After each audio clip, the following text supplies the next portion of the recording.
Insane is definitely what I thought I was because I was still trying to hold on to the idea that I needed to keep my heart and mind open, even as I spiraled through this intense recap of my life.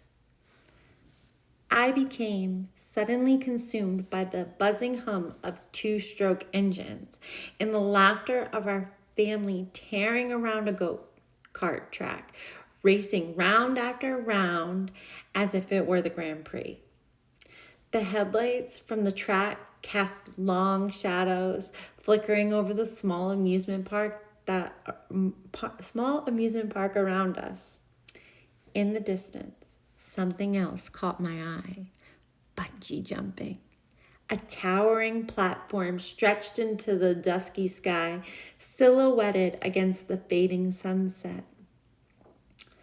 I want to do that, I said, turning to my parents. They stared at me as if I just announced I was moving to Mars. You're insane, my dad muttered, while my mom's expression wavered between concern and doubt. But there was no hesitation in me. For moments later, I stood at the top of a 300-foot platform, harness strapped tight, and my pulse thrumming in my ears. I thought, you're no chicken, and this is not the time to back out. The only choice is to finish what you started. The world below looked impossibly small, distant. The carnival lights twinkled like stars beneath my feet. I took a deep, steadying breath. No hesitation. I leaped. For an instant, there was nothing but air. The wind swallowed me whole, roaring past my ears and pulling at my clothes. My own screams twisted between fear and exhilaration, a raw, unfiltered sound I barely recognized as mine. The ground rushed toward me. Just when instinct screamed that this was it, the cord snapped me back up. Up, weightless again. Fear flipped inside of me, twisting into laughter, sharp, wild, and breathless. My heart raced, but not from terror, no. This was something else. Pure, dizzying, exhilarated freedom. Somewhere between gasps, I realized my fear had turned to joy. My naive mind and thrill whispered that I was chasing adrenaline.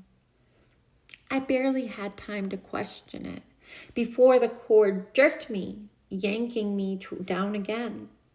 The ground seemed to reach for me, and as I braced for that sudden stop to crack through my bones, but instead it yanked me back up into the sky lighter this time, almost weightless.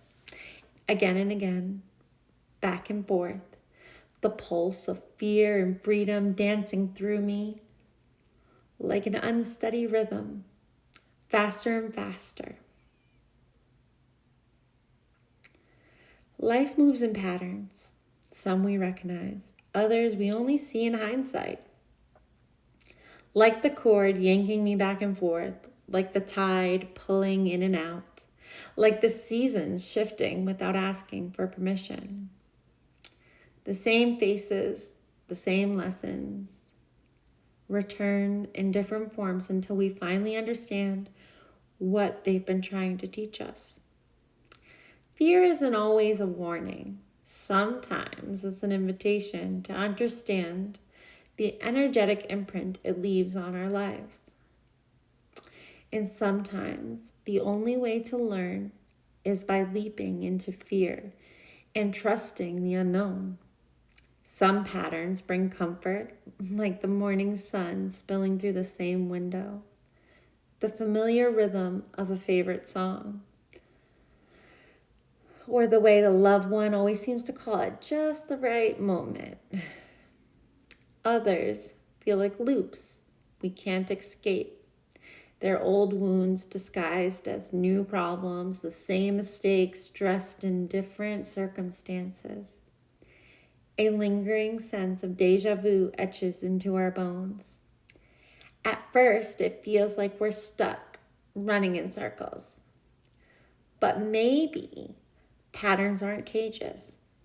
Maybe they're maps, tracing the lessons we need to learn, the paths we need to take, and the turns we need to make differently this time.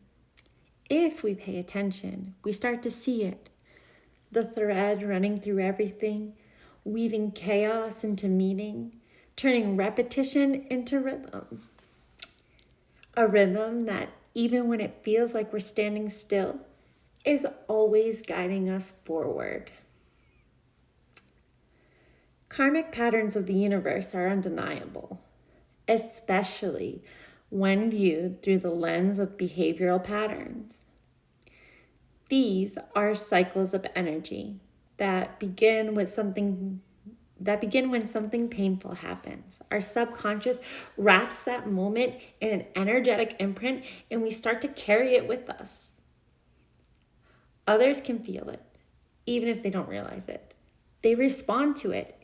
It becomes a silent exchange of energy that gives us a chance to work through the wound or unknowingly escalate it.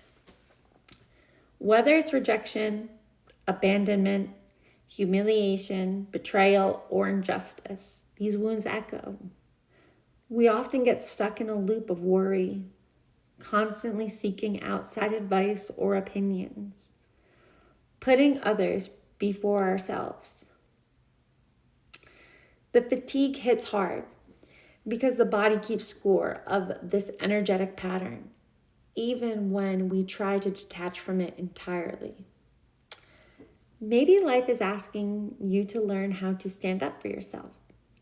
Maybe you're being called to develop sensitivity towards others or master diplomacy. Perhaps you're confronting your self-worth, judging yourself harshly, or feeling distance from joy and optimism. These patterns might be teaching you discipline or how to surrender to change and to open yourself to new experiences. Life in its raw authenticity is trying to teach us how to connect through the dense, heavy emotional layers of being human. We're here to cultivate a collective belief in compassion, to build something stable, to awaken our spiritual awareness, and to understand our unique place in the cosmic puzzle. These patterns don't always show up in obvious ways. It's rarely as clear as, oh, this is happening because I have a fear of abandonment. No, they're sneakier than that. They can show up as something as simple and as painful as a friend who suddenly ghosts you. You know, those moments. The ones where you find yourself frozen in thought, asking, didn't I already go through this?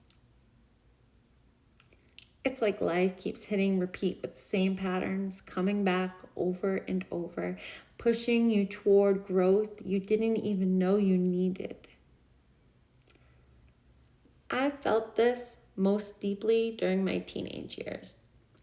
I kept getting stuck in loop after loop. I could see the patterns, but I was still too experienced to actually break free. I kept replaying the same lessons, not because I didn't care, but because I hadn't figured out how to make different choices yet. One day, like many, my frustrations boiled over and I asked my mom, why does this keep happening to me? I wasn't the type to make the same mistake twice, at least not intentionally. But it felt like life had other ideas. Like it kept handing me the same set of challenges until I truly understood what it was trying to teach me. And my mom, in her quirky way, offered a simple response. God will keep sending you the same lessons until you learn them. At the time, her words didn't make much sense to me. They felt like an answer that didn't answer anything. I wanted something clear, something I could act on, but all she gave me was that cryptic wisdom. Then, as if she was reading my confusion, she added, "Do you know the definition of insanity?" I stared at her dumbfounded. Was she calling me insane? I had no idea what she meant. She went on, "It's doing the same thing over and over again and expecting different results." I still didn't fully understand, but it lingered in my mind like a half-remembered dream. She was telling me that if the same challenges kept appearing, it meant that there was something I was meant to learn, something I hadn't yet grasped. I must be wired differently because I've always found that my guilt is what motivates me to change. With a keen eye for patterns and a moral compass forged in gold, I often found myself choosing to suffer. I'd replay conversations endlessly, fueling my social anxieties, caught in karmic loops of overthinking. Every perceived misstep became a moment to dissect. I worried I talked too much, took up too much space, and still walked away feeling invisible and unheard. I wanted to help and guide, but way too often I got pulled into drama that wasn't even mine. It was like I was stuck in this role of being the peacemaker. It honestly felt like I had an invisible sign saying, "Tell me your problems and I'll fix them." That urge to be a fixer or a peacemaker started super early. At home, there weren't any grown-up problems. There was just problems. And somehow, everyone expected me to help fix them. I tried to shield my siblings from all of it, but they still had to grow up way too fast. We all did. We ended up carrying stuff that was never meant for kids. Studies say that the peacemaker child is the one who comforts their parents, mediates conflict, and learns to suppress their own needs in order to manage the emotional atmosphere of their home. They become caretakers far too young, instilling that they need to walk on eggshells, prioritizing peace over their own truths. I never hid my feelings well because my face has always been expressive, even in silence. My mom would often ask me what was wrong, but I could never find the right words. I tried to explain my thoughts, but they'd always come out twisted, incomplete. It left me feeling like I failed. That failure only fueled my anxiety. I felt guilty for cycling through the same emotions over and over because I was seen as the wise one, the fixer, yet I couldn't even fix my own mind. Whenever my mom saw my struggle, she knew there was no action plan to offer. Instead, she would say, "You can start your day over at any time." Or she would ask again, "Do you know the definition of insanity?" Sometimes it was a comforting reminder that I could not change the past, but I could begin again. Other times, it felt dismissive, like my guilt wasn't real, as if the weight I was carrying was imagined. It made me question my sanity. Was I insane? I couldn't understand what insanity was trying to teach me. I didn't always see it at the time. Those repeated moments weren't about my need to fix things for others. I simply didn't know how to fix things for myself. There were countless lessons about learning to take a step back, about realizing I wasn't responsible for everyone's peace. That lesson came again and again, quietly nudging me until I finally understood. Sometimes the best thing I could do was let go and let others handle their own messes.